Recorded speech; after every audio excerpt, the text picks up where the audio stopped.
हमारी संस्कृति, हमारे संस्कार सदा रहें हमारे साथ। सब्सक्राइब करें तिलक। अब तो मुझे ऐसा लग रहा है कि द्वारिका में क्षत्रिय वेश में नटों का साम्राज्य हो गया है। आप यदुवंशीय क्षत्रिय होने का ढोंग भर करते हैं, वास्तव में आप क्षत्रिय है ही नहीं। ये असत्य है ब्राह्मण। असत्य है तो आप अभी और इसी क्षण उत्तर दें कि मेरे नवजात पुत्रों की अकाल मृत्यु किसके अपराध का प्रतिफल है, बताएं। फल तो कर्म का ही निश्चित होता है ब्राह्मण देवता। परंतु शास्त्र और श्रुति का तो यही मत है कि राजा के ही कर्म दोष से राज्य में अबोध बालकों की अकाल मृत्यु होती है। मैंने अपने तीनों पुत्रों की मृत्यु पर यमदूतों से यही अनुरोध किया था कि यह द्वारिकापुरी है, यहां धर्म का राज्य है। मेरे संतानों के प्राणों का हरण मत करो। परंतु हर बार यमदूतों ने मेरी प्रार्थना को ठुकरा दिया। इसका सीधा अर्थ यही है कि द्वारिका में अधर्म का राज्य है। तुम मुझे जानते नहीं। तुम्हारे बारे में जानकर क्या करूंगा मैं? कोई मेरी रक्षा करे तो मैं उसे जानूं भी। तो चलो, मैं तुम्हारी रक्षा के लिए तैयार हूं। अरे तुम क्या कर पाओगे मेरी रक्षा, जब कृष्ण ही इस यज्ञ का बहाना करके अपने कर्तव्य से मुंह छुपा रहे हैं? तो तुम क्या कर पाओगे उन यमदूतों का? मुझे झूठा आश्वासन मत दो। अच्छा है कि तुम अर्जुन को नहीं जानते, वरना ये सब नहीं कहते।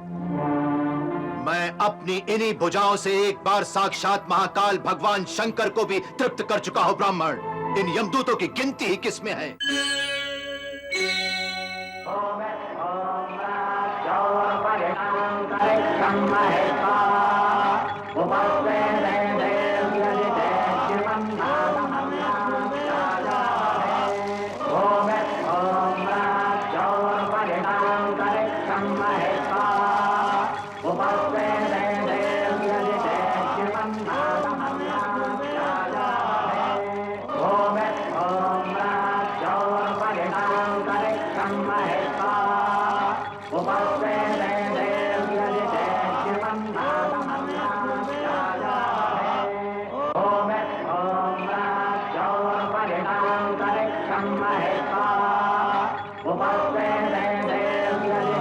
द्वारकाधीश, द्वारकाधीश, द्वारकाधीश, द्वारकाधीश। ठहरो ब्राह्मण देवता, कहां जा रहे हो? द्वारकाधीश से मिलने। मुझे मत रोको, मैं इसी क्षण से साक्षात्कार करूंगा। देखते नहीं ब्राह्मण देवता, द्वारिकाधीश इस समय प्रजा कल्याण यज्ञ का अनुष्ठान कर रहे हैं। प्रजा कल्याण यज्ञ का अनुष्ठान? हाँ, और प्रजा कष्ट में है। मुझे मत रोको, मुझे मत रोको।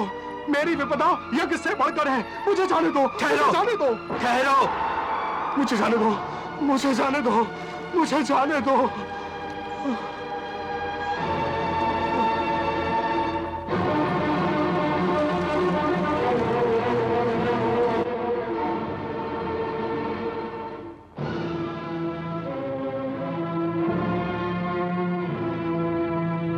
कल्याण यज्ञ में आपका स्वागत है ब्राह्मण देव। स्वागत तो उसका होता है जो निश्चिंत हो। मैं विपत्ति का मारा हुआ द्वारिका का एक ब्राह्मण हूं। मेरी रक्षा करो द्वारिकाधीश, मेरी रक्षा करो। पहले आप शांत हो जाएं ब्राह्मण देव। शांत कैसे हो द्वारिकापति? अपने नवजात पुत्रों की अकाल मृत्यु की पीड़ा का दाह लेकर मैं आपके पास आया हूं। मुझे शांति कैसे मिल सकती है? अकाल मृत्यु? हाँ द्वारिकाधीश, हाँ। यमराज ने मेरे 3 पुत्रों को धरती का स्पर्श करते ही निगल लिया। अब तो मुझे ऐसा लगता है कि इस द्वारिकापुरी में कोई धनुषधारी क्षत्रिय नहीं बचा है जो हम ब्राह्मणों की रक्षा कर सके। ऐसा कैसे हो सकता है ब्राह्मण देव? ऐसा हो चुका है द्वारिकाधीश। आपके राज्य में माता पिता के जीवित रहते हुए उनके पुत्रों के प्राण हरण हो चुके हैं और आप इस यज्ञ में आहुति देकर धर्म पालन का नाटक कर रहे हैं। अब तो मुझे पूरा विश्वास हो गया है कि ब्राह्मण द्रोही, धूर्त, कृपण और विषय वासना में लिपटे हुए राजवंश के कर्म फल के कारण ही मुझे पुत्र शोक का दंड मिला है, दंड मिला है। ये मिथ्यारोप है ब्राह्मण देवता। मिथ्यारोप? आप इसे मिथ्यारोप कहते हो द्वारकाधीश? मैं आपके राजमहल के द्वार पर अपने 3 नवजात पुत्रों की लाश को रख चुका हूं। मेरा हृदय प्रदीर्ण हो चुका है और आप इसे मिथ्यारोप की संज्ञा दे रहे हैं। परंतु ये मेरे सुनने में नहीं आया ब्राह्मण देव। कैसे आ सकता है? कैसे आ सकता है द्वारकाधीश? आपके चाटुकार सेवा की सत्य को आप तक कैसे पहुंचाते जानते हैं? हिंसक, दुष्चरित्र और अजितेंद्र राजा को स्वामी मानकर पूजने वाली प्रजा को भी मेरे जैसे दुखों का सामना करना पड़ता है। उनके द्वार पर संकटों के पहाड़ खड़े रहते हैं। वही भोग मैं भी भोग रहा हूं द्वारकाधीश, मैं भी भोग रहा हूं। आपकी पीड़ा निश्चय ही एक बड़ी दुर्घटना है। दुर्घटना? आप इसे दुर्घटना कहकर मत टालिए द्वारकाधीश। बहाने तो वो ढूंढते हैं जो नपुंसक होते हैं। आप इस क्षण मेरे साथ चलिए। मेरी धर्मपत्नी अपनी चौथी संतान को जन्म देने वाली है। यमदूत मेरे द्वार पर खड़े हैं। कहीं ऐसा ना हो कि उसके भी प्राण भी हरण कर ले जाए और मैं पुकार ही करता रह जाऊं। परंतु इस समय तो मैं यज्ञ की दीक्षा ले चुका हूं, अग्नि को आहुतियां भी समर्पित कर चुका हूं। मैं जानता था, अच्छी तरह से जानता था द्वारिकाधीश कि आप इस यज्ञ का बहाना लेकर अपने ब्राह्मण रक्षा के राजधर्म से बचना चाहेंगे। वही हुआ। परंतु आरंभ हो चुके यज्ञ से उठने की अनुमति तो शास्त्र भी नहीं देता। और शास्त्र ये भी तो कहता है कि जिस राजा के राज्य में प्रजा कष्ट भोगती है वो राजा नरक में जाता है। सत्य धर्म के पालन करता तो तत्काल ही ब्राह्मणों की सहायता के लिए तत्पर हो जाते हैं। अब तो मुझे ऐसा लग रहा है कि द्वारिका में क्षत्रिय वेश में नटों का साम्राज्य हो गया है। आप यदुवंशीय क्षत्रिय होने का ढोंग भर करते हैं। वास्तव में आप क्षत्रिय है ही नहीं। ये असत्य है ब्राह्मण। असत्य है तो आप अभी और इसी क्षण उत्तर दें कि मेरे नवजात पुत्रों की अकाल मृत्यु किसके अपराध का प्रतिफल है? बताएं। फल तो कर्म का ही निश्चित होता है ब्राह्मण देवता। परंतु शास्त्र और श्रुति का तो यही मत है कि राजा के ही कर्म दोष से राज्य में अबोध बालकों की अकाल मृत्यु होती है। मैंने अपने तीनों पुत्रों की मृत्यु पर यमदूतों से यही अनुरोध किया था कि यह द्वारिकापुरी है, यहां धर्म का राज्य है। मेरे संतानों के प्राणों का हरण मत करो। परंतु हर बार यमदूतों ने मेरी प्रार्थना को ठुकरा दिया। इसका सीधा अर्थ यही है कि द्वारिका में अधर्म का राज्य है। जिस राजा के राज्य में पिता के सामने उसके पुत्र की मृत्यु हो जाए वो राजा अधर्मी है, पापी है। अपनी जिह्वा पर अंकुश लगाओ ब्राह्मण। तुम किसे पापी कह रहे हो? इन्हीं द्वारिकाधीश कृष्ण को, और किसे? तुम क्रोध के कारण उचित अनुचित का विवेक खो चुके हो ब्राह्मण। और तुम सब विवेकशील हो। तुम श्री कृष्ण को पापी नहीं कह सकते। कहूंगा, 1000 बार कहूंगा। तुम कौन होते हो मेरी वाणी पर अंकुश लगाने वाले? मैं द्वारिकापति कृष्ण का सखा हूं। मेरे कान कृष्ण की निंदा सुनने के अभ्यस्त नहीं। सखा, सखा अर्थात चाटुकार। अब तुम सीमा का उल्लंघन कर रहे हो ब्राह्मण। संभवतः तुम मुझे जानते नहीं। तुम्हारे बारे में जानकर क्या करूंगा मैं? कोई मेरी रक्षा करे तो मैं उसे जानूं भी। तो चलो, मैं तुम्हारी रक्षा के लिए तैयार हूं। अरे तुम क्या कर पाओगे मेरी रक्षा, जब कृष्ण ही इस यज्ञ का बहाना करके अपने कर्तव्य से मुंह छुपा रहे हैं? तो तुम क्या कर पाओगे उन यमदूतों का? मुझे झूठा आश्वासन मत दो। अच्छा है कि तुम अर्जुन को नहीं जानते, वरना ये सब नहीं कहते। मैं अपनी इन्हीं भुजाओं से एक बार साक्षात महाकाल भगवान शंकर को भी तृप्त कर चुका हूं ब्राह्मण। इन यमदूतों की गिनती ही किसमें है? मैं संसार का सर्वश्रेष्ठ धनुर्धर हूं। होंगे। क्या इतना जानना तुम्हारे लिए पर्याप्त नहीं? अरे बातें करने वाले तो बहुत होते हैं अर्जुन। कोई कार्य सिद्ध कर सके तो मैं उसे जानूं भी। मैं तुम्हारी संतान की रक्षा के लिए वचनबद्ध होता हूं ब्राह्मण। मैं करूंगा तुम्हारी सुरक्षा। और यदि ऐसा ना हुआ, तुम मेरे पुत्रों की रक्षा ना कर सके, तो फिर क्या करोगे? तो मैं कुंती पुत्र अर्जुन इस यज्ञ की अग्नि को साक्षी मानकर प्रतिज्ञा करता हूं।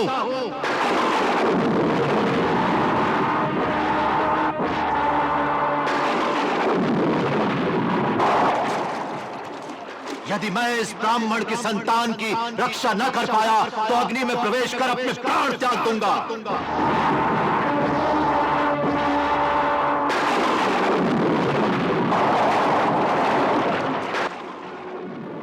काल को अपने ही गणित से चलने दो पार्थ। नहीं मधुसूदन, नहीं।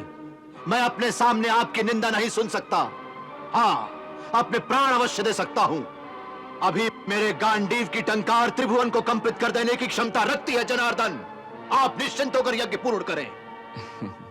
वो तो ठीक है, परंतु क्या तुम इस ब्राह्मण की रक्षा कर सकोगे?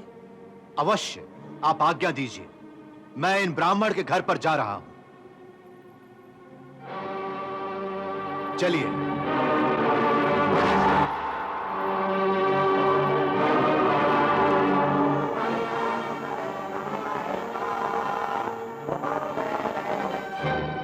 भाभी, भाभी, भाभी, क्या हुआ सुभद्रा? भाभी, पार्थ को रोक लीजिए। भाभी, पार्थ को रोक लीजिए। सुभद्रा, तुम इतनी उलझन में क्यों हो? भाभी, कुंती पुत्र ने बड़ी कठिन और असाध्य प्रतिज्ञा कर ली है। यदि वे उस ब्राह्मण की संतान की रक्षा न कर सके तो अनर्थ हो जाएगा। मेरा तो कल्पना करके ही हृदय बैठा जा रहा है। अच्छा, तो क्या मेरी ननद रानी को पार्थ के पौरुष पर विश्वास नहीं है क्या? विश्वास तो है भाभी, परंतु ऐसी भीषण प्रतिज्ञा करने की क्या आवश्यकता थी? अरे पगली, पार्थ अजेय हैं, क्षत्रिय धर्म के जानकार हैं, आर्यावर्त के सर्वश्रेष्ठ धनुर्धारी हैं। वो अवश्य ही अपने प्रण के पालन में विजयी होंगे। तुम चिंता न करो। मैं भाभी मैं अवश्य हो रही हूँ। अच्छा बताओ, तुम पार्थ से प्रेम करती हो ना? अतिशय। और जानती हो प्रेम का दूसरा नाम क्या है? नहीं। विश्वास, पूर्ण विश्वास। हाँ,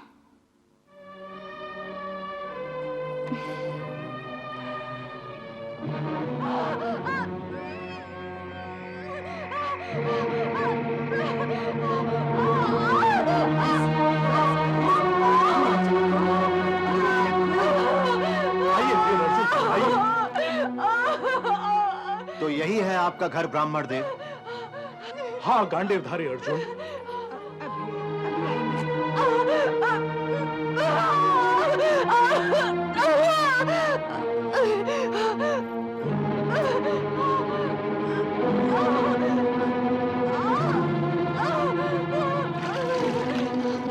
कैसी है मेरी पत्नी मौसी? उसके प्रसव का समय निकट आ गया है। भैया, कुछ पलों की तो बात है। आप दोनों बाहर ही रहें, मैं भीतर जाती हूँ। भगवान ने चाहा तो सब ठीक हो जाएगा।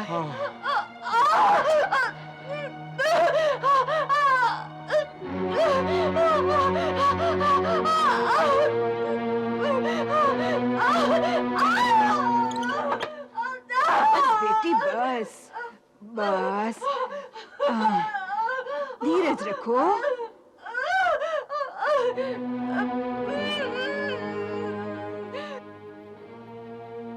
हे गांडीवधारी अर्जुन, मेरी आपसे विनती है कि आप अपनी शक्ति और सामर्थ्य से मेरे संतान की रक्षा कीजिए। निश्चिंत हो जाओ ब्राह्मण देवता, कोई चिंता ना करो। हिम्मत से काम लो बेटी, हिम्मत से काम लो।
मेरा ये बाणों का कवच आपके घर को पूर्ण सुरक्षित रखेगा।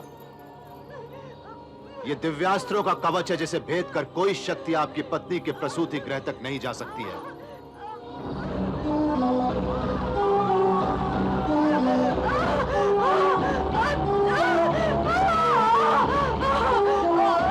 परंतु जहां इस कवच को भेद कर कोई प्रवेश नहीं कर सकता है, वहीं इस कवच के बाहर भी कोई नहीं जा सकता है।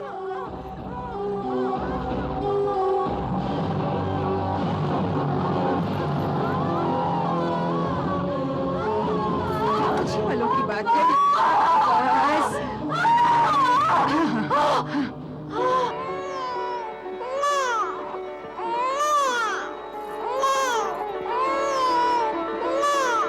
ब्राह्मण देवता, आपकी संतान ने जन्म ले लिया है और वो पूर्ण सुरक्षित भी है। मैंने कहा था ना कि मैं आपकी संतान की रक्षा करूंगा। मैंने आपकी रक्षा की है ब्राह्मण देव।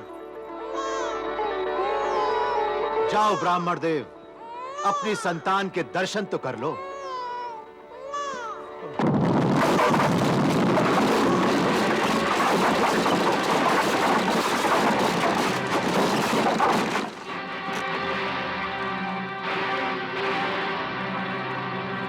सावधान, कौन है वहां?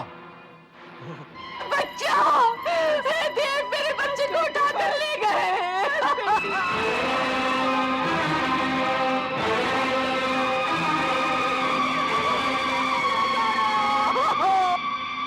मेरा बच्चा! मैं जीवित नहीं रहना चाहती। मैं जीवित नहीं रहना चाहती हूँ। मैं जीवित नहीं रहना चाहती। मेरा बच्चा! मुझे मेरे बच्चे के साथ ले जाओ। मुझे मेरा बच्चा दे दो। सुन रहे हो महावीर? अपनी वीरता का दम भरने वाले अर्जुन, ये मेरी पत्नी का रुदन है। सुनो सुनो, ध्यान से सुनो। बच्चे के साथ ले जाओ। मैं जीवित नहीं रहना चाहती। ये एक ब्राह्मणी का कंदन है। मैं जीवित नहीं रहना चाहती। मेरे बच्चा! मुझे मेरे बच्चे के साथ ले जाओ। अब तुम्हें कैसे सुनाई देगा? तुम तो अपने अहंकार में भरकर बोल रहे थे ना। अब बोलो, कहाँ गया तुम्हारा वो गांडीव और कहाँ गया तुम्हारा वो बाणों वाला कवच? पर तुम क्या समझोगे एक पिता और एक माँ की पीड़ा को, जिसके 4-4 पुत्र उसके सामने ही हरण कर लिए गए हो।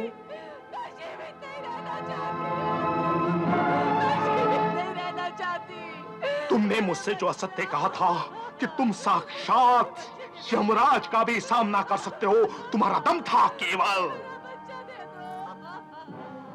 तुमने मुझसे जो असत्य कहा था उसका तुम्हें दंड भोगना पड़ेगा मूर्ख।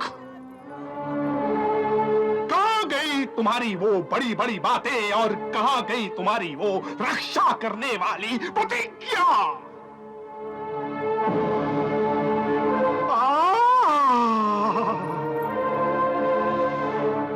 कैसे कह रहे थे कि तुम साक्षात महादेव शंकर को भी अपनी इन भुजाओं से तृप्त कर चुके हो। तुम्हारा घमंडी मेरी संतान को लेकर डूब गया। मैंने तुम्हारे जैसे नपुंसक की बातों में आकर अपना ये बच्चा भी खो दिया। अरे मैं किसी भी तरह द्वारकाधीश को मना कर ले आता। अरे वे आते तो मेरी संतान बच सकती थी, परंतु तू स्वयं ही ढींग मारकर चला आया। तू नपुंसक, धिक्कार है तुझे, धिक्कार है तेरे पराक्रम को। तू पापी है, तेरा कृष्ण भी पापी है। ये द्वारिका पाप का एक कुंभ है, महाकुंभ है। यहाँ किसी का कल्याण नहीं हो सकता।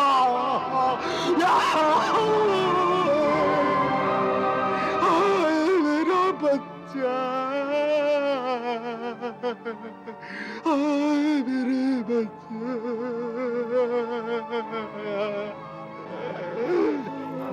आप मेरा विश्वास कीजिए, मैं आपके पुत्र को निश्चय ही लौटा कर लाऊंगा। फिर वही अहंकार, अरे जिसे प्रारब्ध ने मुझसे छीन लिया।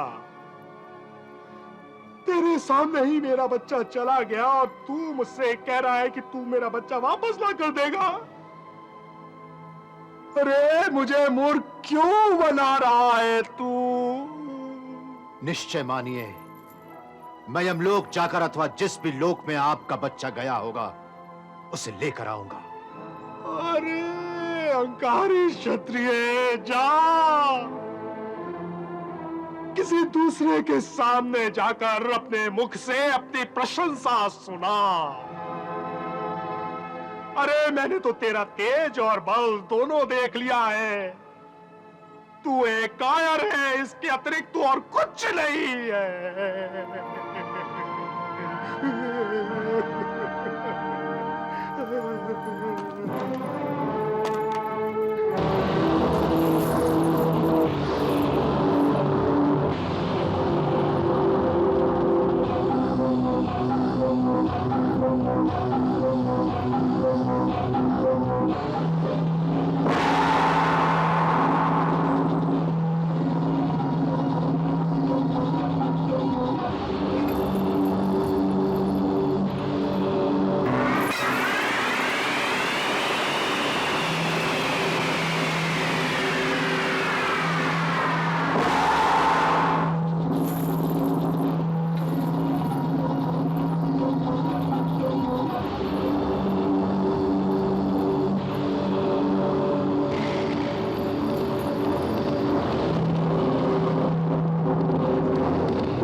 मैं कुंती पुत्र अर्जुन इस द्वार के रक्षकों को आदेश देता हूं कि मेरे लिए द्वार खोल दिया जाए।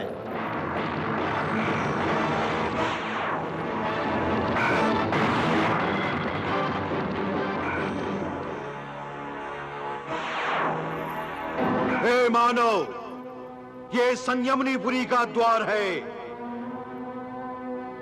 यहां यमराज का शासन है। ये स्थान मृत्युलोक के प्राणियों के लिए वर्जित है। यहां कोई सदैव प्रवेश नहीं कर सकता।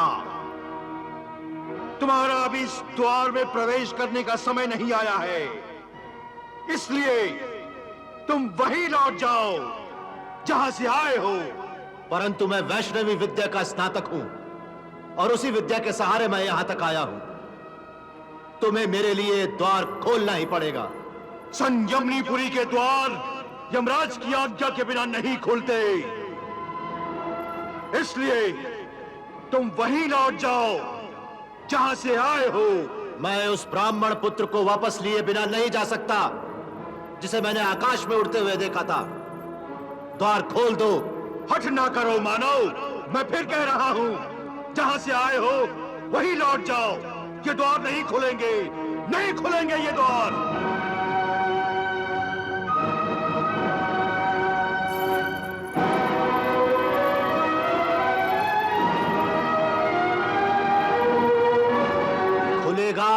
अवश्य खुलेगा। तुम अर्जुन के पराक्रम को नहीं जानते। मैं इस द्वार को ही विध्वंस कर दूंगा।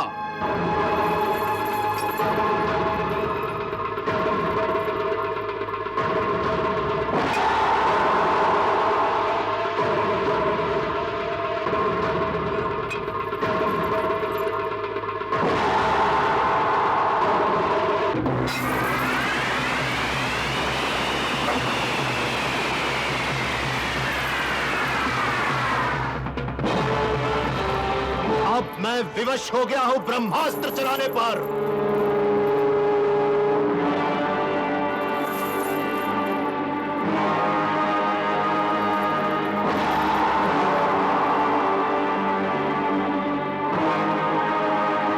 हे ब्रह्मदेव, मेरे सारे अस्त्र इस समय विफल हो गए हैं, इसलिए मैं अब आपका ब्रह्मास्त्र चलाने पर विवश हो गया हूं। मैं जानता हूं कि इस ब्रह्मास्त्र के छूटते ही आपकी बनाई हुई कई धरतियों और कई लोगों का विनाश हो जाएगा। यह संयमनीपुरी भी एक खंडहर बन जाएगी। परंतु मेरे पास और कोई साधन नहीं रहा जिससे मेरी प्रतिज्ञा पूरी हो सके। इसलिए हे देव, मुझे क्षमा कर देना।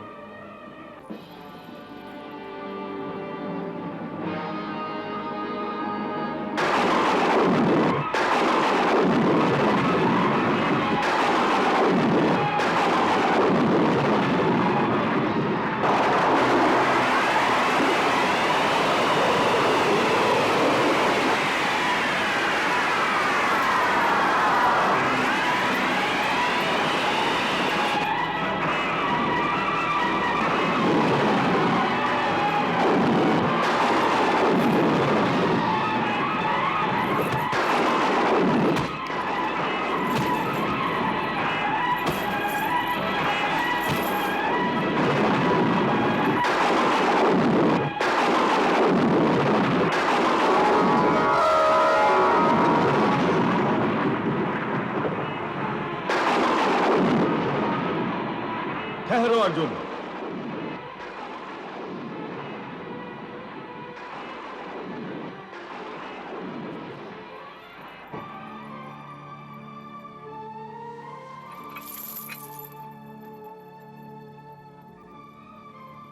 प्रणाम है धर्मपिता। तुम्हारा कल्याण हो वत्स। परंतु ये क्या करने जा रहे थे? ब्रह्मा की सृष्टि का विनाश किस लिए? एक ब्राह्मण बालक के लिए? हे धर्मपिता, यह केवल एक ब्राह्मण बालक का प्रश्न नहीं है, यह मेरी प्रतिज्ञा का प्रश्न है। और अपनी प्रतिज्ञा की पूर्ति के लिए जो भी बाधा मेरे रास्ते में आए, उसे मिटा देना मेरा धर्म है। धर्म की बात करते हो तो यह क्यों भूल गए कि किसी एक धर्म का पालन करने के लिए उससे भी बड़े धर्म का बलिदान नहीं किया जाता? उससे भी बड़ा धर्म? हां, किसी भी मानव को ब्रह्मास्त्र समस्त लोगों के कल्याण और धर्म की स्थापना के लिए प्रदान किया जाता है। इस प्रकार अपने स्वार्थ के लिए, सृष्टि का विनाश करने के लिए नहीं। मेरे स्वार्थ के लिए? निश्चय ही। इस समय तुम केवल अपने एक छोटे से स्वार्थ के लिए उस महाविनाशक शक्ति का प्रयोग करने जा रहे थे। तुम्हारा स्वार्थ है तुम्हारी प्रतिज्ञा, और उस प्रतिज्ञा को पूरी न करने की कीमत है तुम्हारे जीवन की आहुति। इसका अर्थ है कि केवल अपना एक जीवन बचाने के लिए तुम कई सृष्टियों में हाहाकार मचा देना चाहते थे। क्या इसे धर्म पालन कहते हैं? जहां दो धर्म टकराएं, वहां वही रास्ता अपनाओ जिससे बाकी संसार का कल्याण हो। आप मुझे उपदेश दे रहे हैं, परंतु यमराज को आज्ञा क्यों नहीं देते कि वो उस ब्राह्मण पुत्र को मुझे जीवित लौटा दे? मैं यमराज को यह आज्ञा नहीं दे सकता। क्यों? क्योंकि जीवन और मृत्यु पर हमारा अधिकार नहीं है। हम देवता लोग स्वयं भी अमर नहीं हैं। हमारी अवधि बीतने पर काल भगवान हमें भी मृत्यु पाश में बांध कर ले जाते हैं। इसलिए एक मृत बालक को जीवित करने की हट को छोड़ो और इस ब्रह्मास्त्र को अपने तुड़ीर में वापस रख दो। मैंने इसकी शक्ति वापस ले ली है। अब ये तुम्हारे काम नहीं आएगा। इसका अर्थ यह है कि इस अवस्था में मेरी सहायता कोई देवता नहीं कर सकता? जो देवताओं के भी देवता हैं, वो भगवान श्री कृष्ण इस समय धरती पर ही हैं। वही तुम्हारी सहायता कर सकते हैं।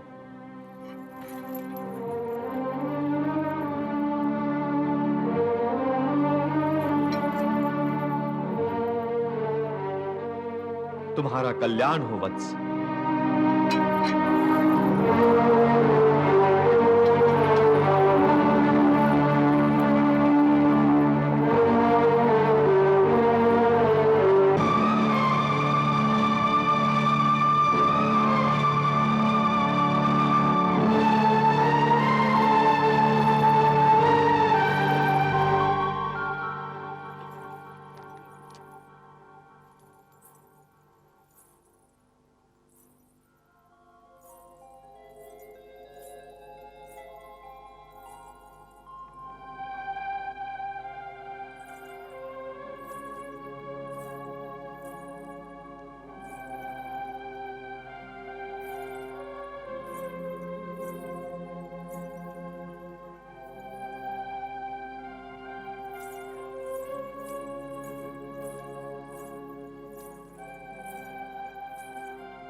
सुभद्रा, किसी की प्रतीक्षा में हो?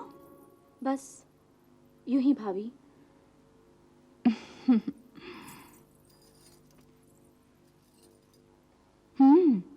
मुझे पता है, तुम्हारी आंखें बता रही हैं कि तुम पार्थ की प्रतीक्षा में हो, है ना?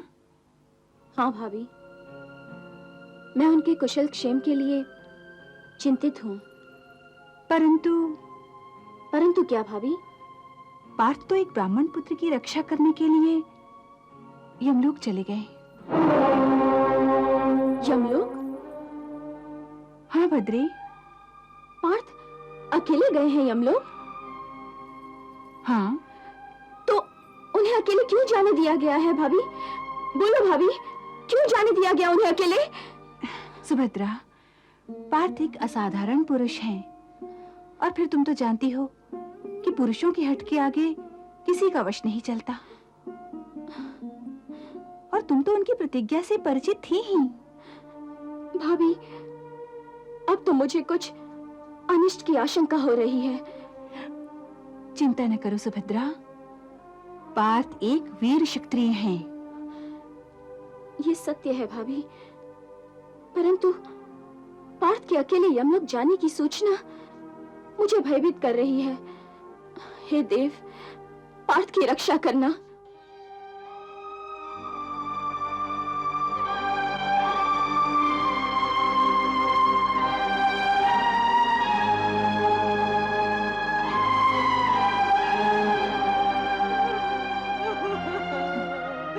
मेरे बच्चे।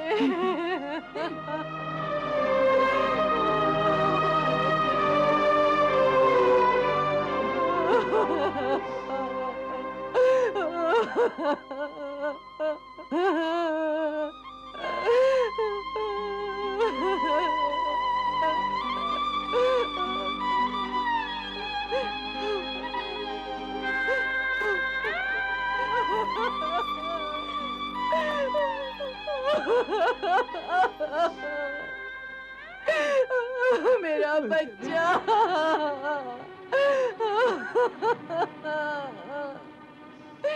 देखो देखो नगरजनों, देखो मेरी संतान की रक्षा करने वाले, साक्षात मृत्यु को जीतने वाले इस अर्जुन को देखो। इसके पराक्रम से भगवान महादेव शंकर भी प्रसन्न हुए थे।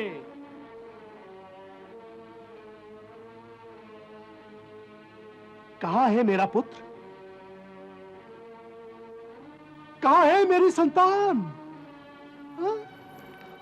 हे ब्राह्मण देव, मैं आपके पुत्र को यमलोक से नहीं ला सका हूं।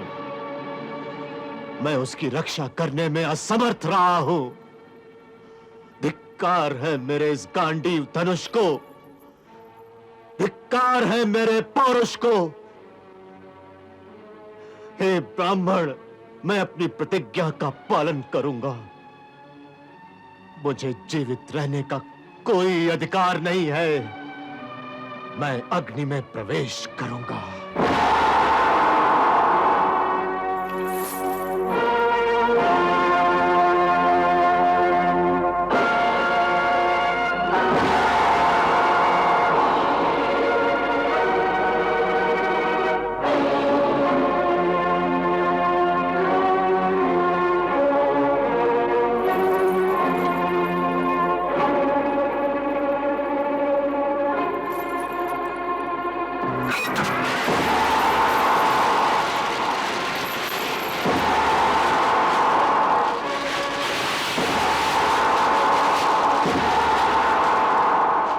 मैं कुंती पुत्र अर्जुन इस पृथ्वी के लोकपालों और दिक्पालों को साक्षी करके कहता हूं कि मैं इस ब्राह्मण दंपति के पुत्र के प्राणों की रक्षा नहीं कर सका।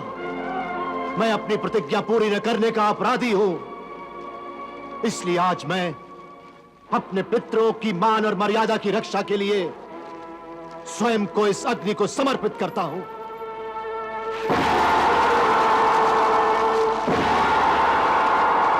माता कुंती, बड़े भैया युधिष्ठिर और भीम मुझे क्षमा कर देना। अनुज नकुल और सहदेव, तुम भी मुझे क्षमा कर देना। मेरी प्रिया द्रौपदी, तुम भी मुझे क्षमा करना। मैं तुम सबकी अनुपस्थिति में अपने प्राण इस अग्नि को समर्पित कर रहा हूं। मैं जानता हूं माता पृथ्वी भी मुझे क्षमा कर देगी, क्योंकि अर्जुन आज अपने प्राण की रक्षा के लिए, क्षत्रिय धर्म की रक्षा के लिए अपने प्राण होम कर रहा है।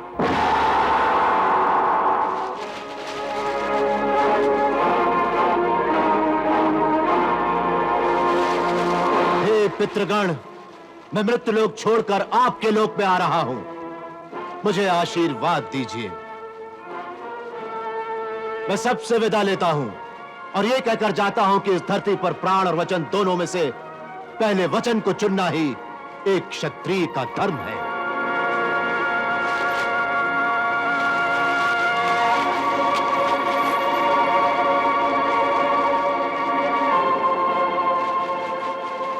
रुको।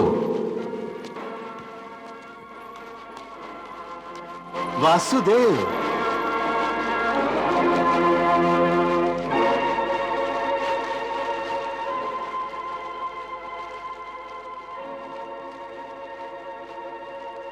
मुझसे क्या कहकर जा रहे हो सखा अर्जुन? मैं अपने धर्म पालन में असफल रहा जनार्दन। मैं जानता था अर्जुन। तो फिर मुझे अब अपनी प्रतिज्ञा का पालन करने दीजिए मधुसूदन। तुम्हारी प्रतिज्ञा के पीछे क्या है तुम जानते हो पार्थ? क्या है जनार्दन? तुम्हारा ही मैं, तुम्हारा अहंकार, और कुछ भी नहीं। भला कोई काल को भी ललकारता है अर्जुन? परंतु मैं आपकी निंदा भी तो नहीं सहन कर सकता था। क्यों नहीं सहन कर सकते? निंदा ही तो परिष्कार की जननी होती है। निंदा करने वाले ही तो हमें शुद्ध आचरण करने की सीख देते हैं। कुछ भी हो मधुसूदन, कोई आपको पापी कहे ये मुझे स्वीकार नहीं। संसार में पाप और पुण्य दोनों सापेक्ष होते हैं सखे। यहां न कुछ पाप है और न कुछ पुण्य, सब कुछ कर्म का ही प्रतिफल है। अब तो मैं केवल इतना जानता हूं कि मुझे अब इस संसार में जीवित रहने का कोई अधिकार नहीं। तुम्हारे प्राणों पर केवल तुम्हारा ही अधिकार नहीं है पार्थ, तुम्हारे सखा का भी है। इसलिए मैं, तुम्हारा सखा, तुम्हें इस प्रकार अपने कर्तव्य से भागने की अनुमति नहीं दे सकता। वो कायर होते हैं अर्जुन, जो अपने कर्तव्य को अधूरा छोड़कर मृत्यु के चरणों में शरण लेते हैं। परंतु मैं कर्तव्य से भागा नहीं कन्हैया, मैं कर्तव्य निभाने में असमर्थ हो गया हूं। असमर्थ? आदमी असमर्थ तो तभी होता है जब वो प्रयास करना छोड़ देता है। ये वीरों का काम नहीं। वीर तो अंतिम सांस तक प्रयास करना नहीं छोड़ता। परंतु जब सामने एक लोहे की दीवार हो जिससे सिर टकरा टकरा कर आदमी थक जाए तो वो क्या करे? तो वो उस लोहे की दीवार से सर टकराता ही रहे। टकराता रहेगा तो मर जाएगा। उसी प्रकार मरना ही तो वीर की शान है। तुम्हारी तरह थक कर अपनी चिता जलाकर मरने को वीरता नहीं कहते अर्जुन। कर्तव्य पालन उसे कहते हैं कि लोहे की दीवार को टकरे मारता मारता ही मर जाए, क्योंकि संभव है कि उसकी अंतिम टक्कर से वो दीवार टूट जाए। तुम कहना क्या चाहते हो? मैंने पूरा प्रयास नहीं किया? बिल्कुल यही कहना चाहता हूं पार्थ, क्योंकि तुम यमलोक से वापस लौट आए। तुमने ये क्यों नहीं सोचा कि यमलोक से आगे और भी लोक हो सकते हैं? अर्थात ये कि आओ मेरे साथ, हम दोनों यमलोक से आगे जाकर उन बालकों को ढूंढेंगे।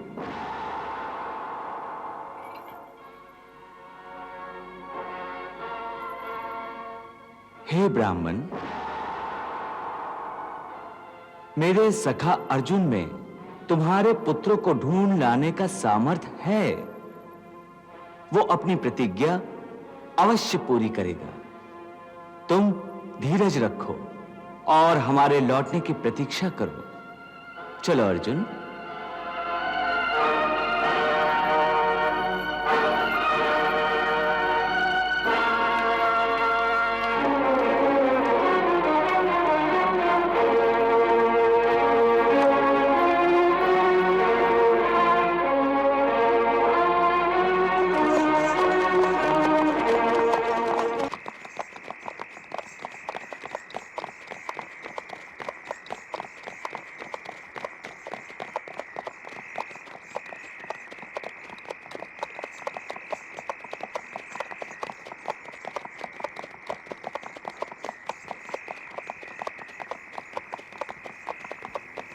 रुको दारूक।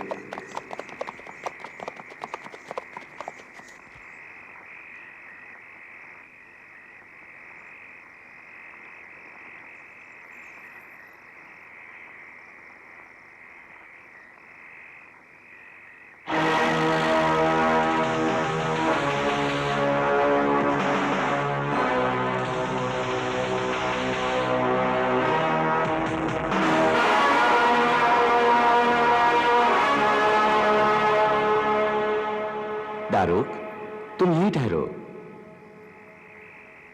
अर्जुन, यहां से तुम इस रथ के सारथी बनो। जो आज्ञा मधुसूदन।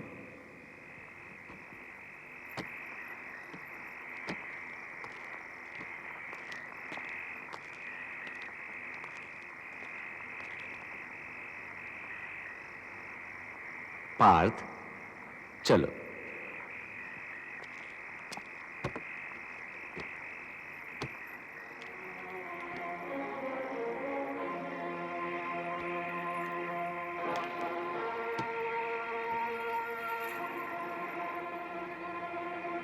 चलो रथ।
देखो, अब हम 7 पर्वतों को लांघने वाले हैं पार्थ।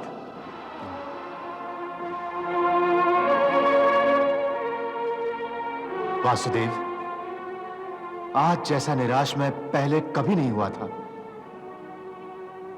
अब तो मुझे अपने सामर्थ्य पर भी शंका होने लगी है। हे अर्जुन, मैं सर्वश्रेष्ठ धनुर्धर हूं। इसी अहंकार से तुम ग्रस्त हो गए थे। ऐसा समझो, तुम्हारे अहंकार का हरण हो गया है। पार्थ, सामर्थ्यवान होने के साथ साथ विनयशील होना भी अत्यंत आवश्यक है। स्वयं बलिशाली होकर कभी दूसरों को तुच्छ नहीं समझना चाहिए। तुम अपने ही अहंकार में आकर ब्राह्मण पुत्र की रक्षा करने गए थे। तुम्हारी कल्पना थी कि तुम मृत्यु को भी जीत सकते हो। अरे, तुम ये भूल गए थे कि इस संसार में एक ही परम सत्य है, वो है मृत्यु, जिसे कोई नहीं जीत सका, न तुम और न मैं। कदाचित इसलिए तुम्हारे अहंकार का हरण करने के लिए यमलोक का द्वार तुम्हारे लिए नहीं खुला और तुम्हें अपने ही अहंकार से परास्त होकर यमलोक से वापस लौटना पड़ा। वासुदेव, मुझे और लज्जित न करो। चलो पार्थ,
वासुदेव, यहां तो घोर अंधकार है। कहीं हम मार्ग भूलकर यहां भटक न जाएं।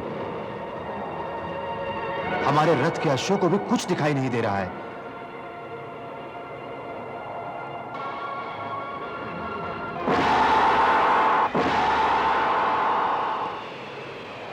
जाओ सुदर्शन, अपने ज्योतिर्मय तेज से इस घनघोर अंधकार को भेद कर हमारा मार्ग प्रकाशित करो।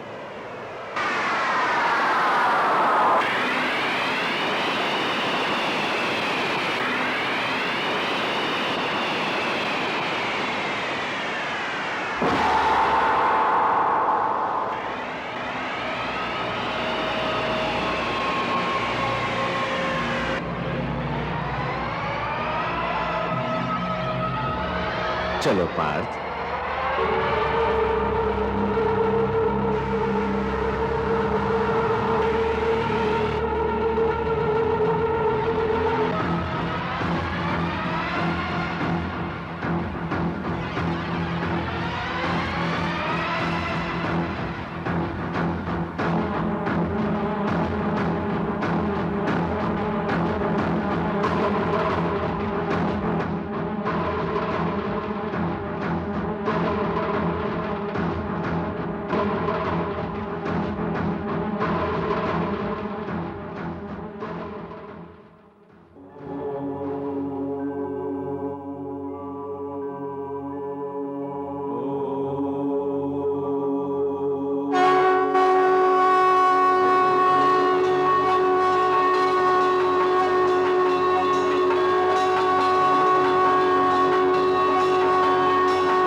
प्रभु, कहो वासुदेव श्री कृष्ण, कैसे आना हुआ? आपका दर्शन लाभ लेने और अपने सखा अर्जुन को कुछ बताना भी था। अर्जुन, श्री कृष्ण के साथ तुम्हें भी मेरा दर्शन हुआ है। मैंने ही तुम्हें यहां बुलाया है। तुम्हारे रथ को 4 अश्व खींच कर लाए हैं। ये सभी 4 दिशाओं के प्रतीक हैं। तुम्हारा रथ तुम्हारे मन का प्रतीक है। मन पर जब अंकुश नहीं रहता तो इन्हीं चारों दिशाओं में भटक जाता है। और जब मन को श्री कृष्ण जैसा रथी मिल जाए, अर्थात अंकुश मिल जाए, तो वो अपने आप वश में हो जाता है। तुमने 7 पर्वत पार किए थे। ये मनुष्य जन्मों के प्रतीक हैं। 7 जन्मों में भी मानव बिना श्री कृष्ण की कृपा के भवसागर से मुक्त नहीं हो पाता। परंतु जो श्री कृष्ण का हाथ पकड़ लेता है, वो तो क्षण मात्र में ही मुक्त हो जाता है। हे अर्जुन, तुम अंधकार से भरी काल रात्रि से होकर आए हो। यह अंधकार तुम्हारे ही अहंकार का प्रतीक था। भवसागर पार करते करते तुम ये सोच रहे थे कि विश्व का सर्वश्रेष्ठ धनुर्धर होने के बाद भी तुम यम का द्वार न खुलवा सके। यह अंधकार मेरी ही महामाया का प्रतीक है। यही सब कुछ जन्म लेता है और इसी में सब कुछ नष्ट हो जाता है।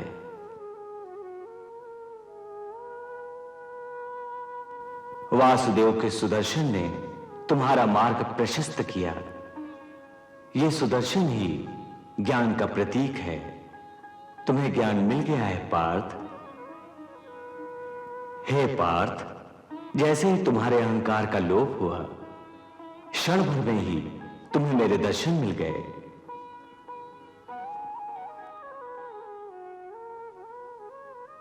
मुझे क्षमा कीजिए दीननाथ। मेरे अपराध का दंड उस ब्राह्मण को मत दीजिए।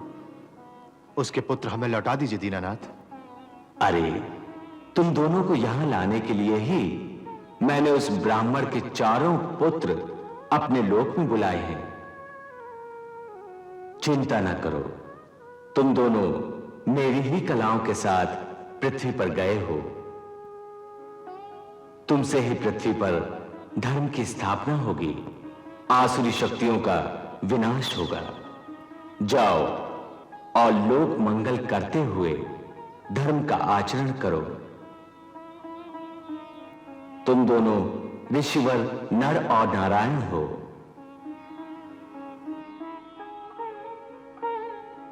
पृथ्वी लोक के भार रूप अधर्मियों का संहार कर शीघ्र से शीघ्र तुम दोनों मेरे पास वापस लौट आओगे। यद्यपि तुम पूर्ण काम और सर्वश्रेष्ठ हो, फिर भी जब तक मृत्यु लोक में रहो, तब तक धर्म की स्थापना और लोक संग्रह के लिए धर्म का आचरण करते रहना आवश्यक है, जिससे संसारी तुम्हारे सत्कर्मों का अनुसरण करते रहे। आपको कोटि कोटि नमस्कार प्रभु। आपको कोटि कोटि नमस्कार। लो, हम तुम्हें ब्राह्मण के सारे पुत्र वापस लौटा देते हैं।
आ गए। हमारे बच्चे आ गए, हमारे बच्चे आ गए।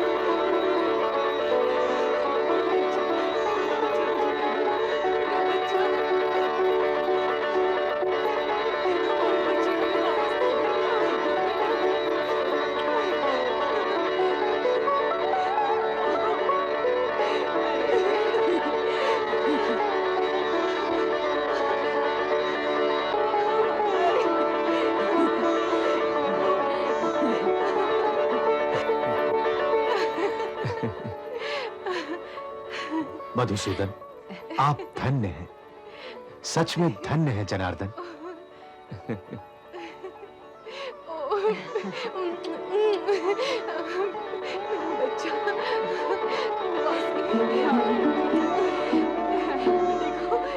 वापस आ गया।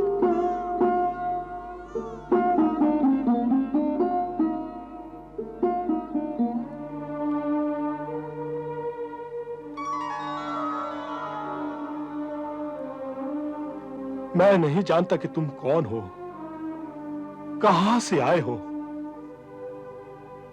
परंतु इतना अवश्य जानता हूं, तुम जो भी हो इस लोक के नहीं हो, क्योंकि जो कार्य तुमने कर दिखाया है वो इस धरती के मानव के लिए असंभव है, असंभव। मैंने पीड़ित होकर, आवेश में आकर तुम पर जो भी आरोप लगाए, जो भी कटु शब्द कहे, वो शब्द मिथ्यारोप था। उसके लिए कुछ गरीब ब्राह्मण को क्षमा कर दो, क्षमा कर दो द्वारिकाधीश, क्षमा कर दो द्वारिकाधीश, क्षमा कर दो द्वारिकाधीश, क्षमा कर दो द्वारिकाधीश।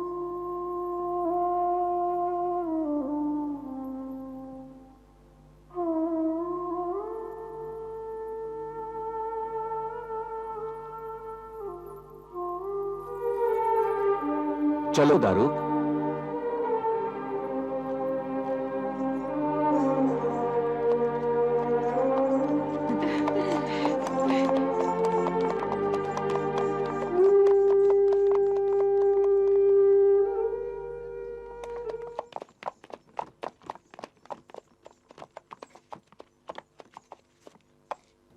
अरे, रथ क्यों रोक दिया पार्थ?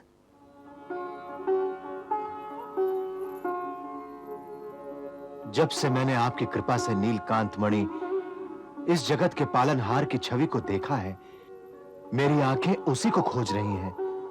तो अभी मेरा मन पूर्ण तृप्त नहीं हुआ है। उस छवि को एक बार और देखने का मन है। फिर आपकी छवि में और श्री हरि की छवि में कोई अंतर नहीं है। मेरा मन है कि आपको भी फिर उसी रूप में मैं श्री हरि की पूर्ण कलाओं के साथ देखूं। मैं उस विराट चिरंतन सत्य को आप में देखना चाहता हूं। क्या आप मेरी इच्छा पूर्ण नहीं कर सकते? अवश्य पूर्ण कर सकता हूं। मेरी आंखें वो स्वरूप देखने के लिए उत्सुक हैं जनार्दन। परंतु तुम इन चर्म चक्षुओं से मेरे स्वरूप को नहीं जान सकते पार्थ। मेरी ओर देखो, पहले मैं तुम्हें दिव्य दृष्टि प्रदान करता हूं।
अर्जुन, मैं ही प्रकाश हूं और मैं अंधकार भी हूं। मेरे अनगिनत स्वरूप हैं। काल महाकाल भी उनकी गणना नहीं कर सकते। इस सृष्टि का आदि और अंत मैं ही हूं।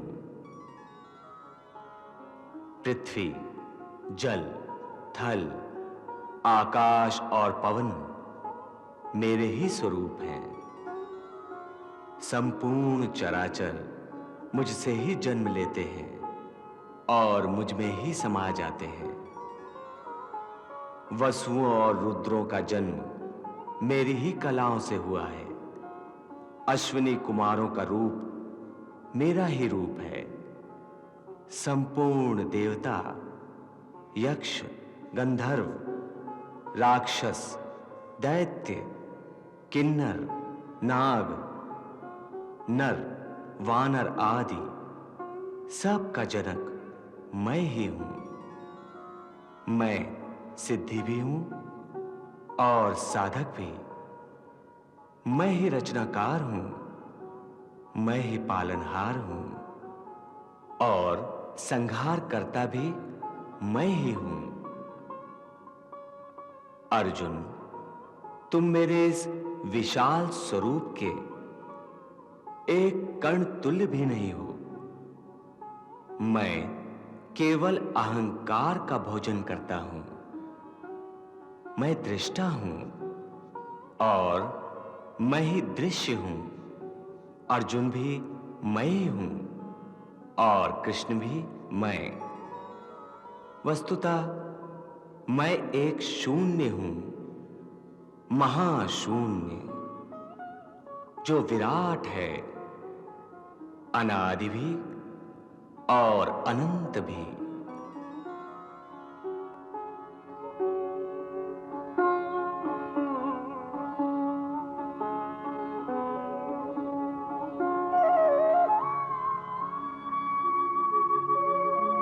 हे मधुसूदन, यदि अर्जुन भी आप ही हैं, तो मुझे अपने इस बृहद रूप में लीन कर लीजिए। नहीं अर्जुन, अभी इसका समय नहीं आया। अभी इस अर्जुन रूप में बड़ी भयंकर विनाशकारी लीला करनी है। तुम्हारे शरीर के द्वारा अभी महाभारत का युद्ध करना है। इसलिए वो लीला संपन्न होने तक मुझे इस अर्जुन रूपी शरीर की आवश्यकता है। वो लीला समाप्त होने पर तुम अवश्य मुझ में ही विलीन हो जाओगे।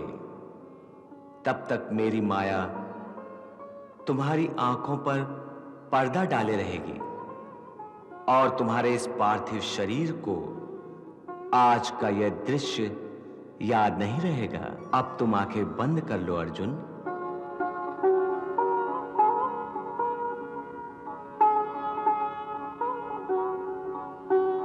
अब तुम आंखें खोलते ही अपने को द्वारिका के राजमहल के सामने पाओगे।